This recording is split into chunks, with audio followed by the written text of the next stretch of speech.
ارشاد میں، غیبت و چگلی ایمان کو اس طرح کاٹ دیتی ہے جس طرح چرواہا درخت کاٹ دیتا ہے۔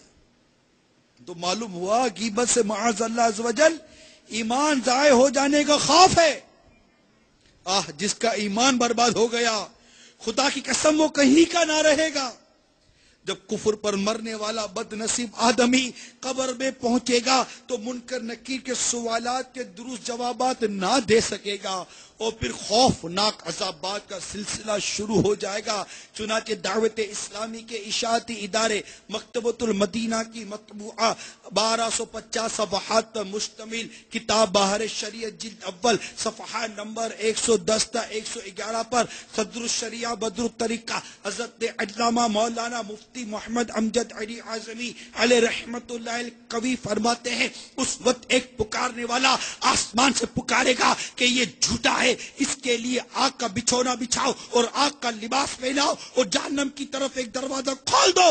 اس کی گرمی اور لپٹ اس کو پہنچے گی اور اس پر عذاب دینے کے لیے دو فرشتے مقرر ہوں گے جو اندھے اور بہرے ہوں گے۔ ان کے ساتھ لوہے کا گرز ہوگا کہ پہاڑ پر اگر مارا جائے تو خاک ہو جائے، اس ہتھوڑے سے اس کو مارتے رہیں گے، نیز سانپ اور بچھو اسے عذاب پہنچاتے رہیں گے، نیز اعمال اپنے مناسب شکل میں متشکل ہو کر کتا یا بھیڑیا یا اور شکل کے بن کر اس کو ایذا پہنچائیں گے۔ قیامت کے میدان میں بھی کافر پر طرح طرح کے عذابات کا سلسلہ ہوگا، اور وہ بالآخر منہ کے بل گھسیٹ کر جہنم میں جھونک دیا جائے گا، جہاں سے ہمیشہ ہمیشہ ہمیشہ رہنا ہوگا۔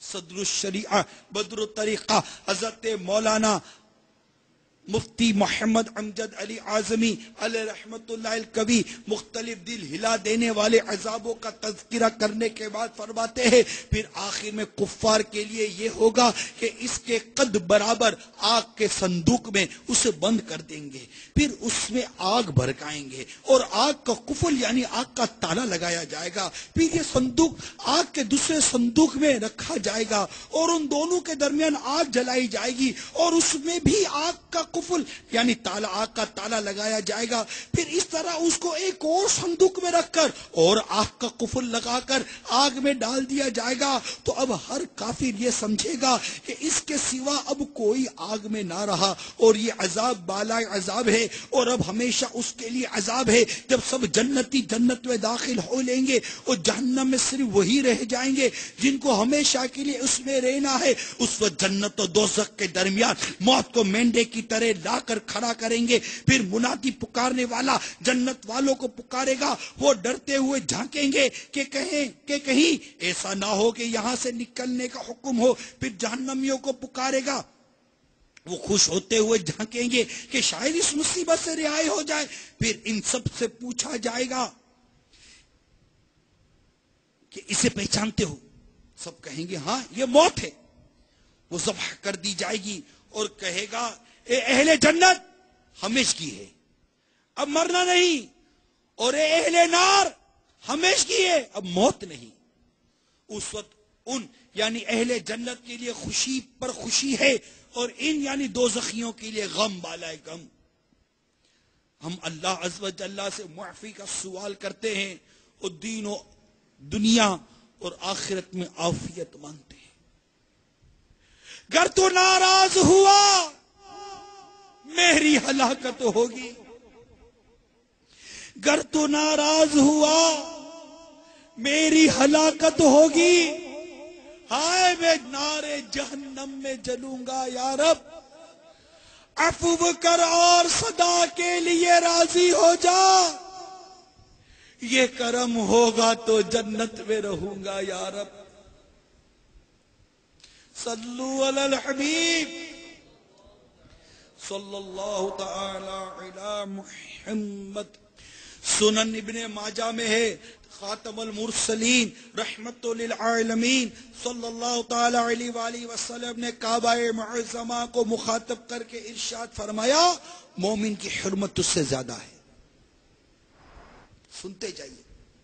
ایک اور ارشاد ہوا، مسلمان وہ ہے کہ اس کے ہاتھ اور زبان سے دوسرے مسلمان محفوظ رہے۔ کامل مسلمان وہی ہے جو زبان سے کسی کو گالی نہ دے، بلا اجازت شرعی کسی کو برا نہ کہے، کسی کی غیبت نہ کرے، کسی کو بے وقوف نہ کہے، کسی کے عیب کو نہ کھولے، کسی کا بھید نہ کھولے، ہاتھ سے کسی کو تکلیف نہ دے، کسی کی دل آزاری نہ کرے، بلا اجازت شرعی کسی کو نہ مارے، کسی کو تنقید دے بے جا کا نشانہ نہ بنائے۔ جو شخص ایسا نہ ہوا، لوگوں کو اس نے ہر طرح کی تکلیف دی، ہاتھ سے مارا، آنکھ سے کسی کی طرف ایذا دینے والے انداز سے اشارہ کیا، ہر شخص اس سے تنگ و بیزار رہا، تو وہ شخص مسلمان کامل نہیں ہے۔ ایمان اس کے دل میں مضبوط رہی ہے۔ انتقال کے وقت احتمال ہے کہ معاذ اللہ عز و جل شیطان غالب آ جائے اور ہر طرح سے اسے وسوسے ڈالے، اور معاذ اللہ ثم معاذ اللہ وہ شخص دائرہ ایمان سے نکل جائے، اور اللہ عز و جل نہ کرے اس کا قدم صراط مستقیم سے پھسل جائے اور جہنم کی راہ اختیار کرے، جنت سے محروم رہے، بخلاف اس کے جس کا ایمان کامل ہو، اسلام کی سچی محبت اس کے دل کو حاصل ہو، کامل مسلمانوں والے اعمال و افعال کے اندر اس کے پائے جاتے ہوں، بندوں کے حقوق گردن پر نہ اٹھائے ہوں، اس صورت میں بافضل تعالی شیطان کا وسوسہ موت کے وقت اثر انداز نہ ہوگا، دریا ایمان جوش مارے گا، فرشتہ ابلیس کو بھگا دے گا، وساوس کو دور کرے گا، اس لیے خاتمہ بالخیر ہوگا۔ شیطان اپنا سر پیٹے گا، اپنے سر پر خاک اڑائے گا اور بہت چیخے گا، چلائے گا۔ تو بیٹے بیٹے اسلامی بھائیوں، کامل مسلمان بننے کے لیے غیبت کرنے سننے کی عادت نکالنے، نمازوں سنتوں پر عمل کی عادت ڈالنے کے لیے دعوت اسلامی کے مدنی معاہد سے ہر دم وابستہ رہیے۔ سنتوں کی تربیت کے لیے مدنی قافلوں میں عاشقان رسول کے ساتھ سنتوں برا سفر اختیار کیجیے، اور ہفتہ وار سنتوں برے اجتماع میں اول تا آخر شرکت کیجیے۔ آپ کی ترغیب کے لیے ایمان افروز مدنی بہار پیش کی جاتی ہے۔ چنانچہ لطیف آباد حیدرآباد باب الاسلام سندھ کے ایک اسلامی بھائی نے کچھ اس طرح بتایا، صلو علی الحبیب۔ بعض لوگوں کی صحبت میں بیٹھنے کی بنا پر میرا ذہن خراب ہو گیا اور میں 3 سال تک نیاز شریف اور میلاد وغیرہ پر گھر میں اعتراض کرتا رہا۔ مجھے پہلے درود شریف سے بہت شغف تھا، یعنی بے حد دلچسپی اور رغبت تھی، مگر غلط صحبت کے سبب درود پاک پڑھنے کا جذبہ ہی دم توڑ گیا۔ اتفاق سے ایک بار میں نے درود شریف کی فضیلت پڑھی تو وہ جذبہ دوبارہ جاگا اور میں نے کثرت کے ساتھ درود پاک پڑھنے کا معمول بنا لیا۔ ایک رات جب درود شریف پڑھتے پڑھتے سو گیا تو الحمدللہ عز و جل مجھے خواب میں سبز گنبد کا دیدار ہو گیا۔ اور بے ساختہ میری زبان سے الصلاۃ والسلام علیک یا رسول اللہ جاری ہو گیا۔ صبح جب اٹھا تو میرے دل کے اندر ہلچل مچی ہوئی تھی۔ میں اس سوچ میں پڑ گیا کہ آخر حق کا راستہ کون سا ہے۔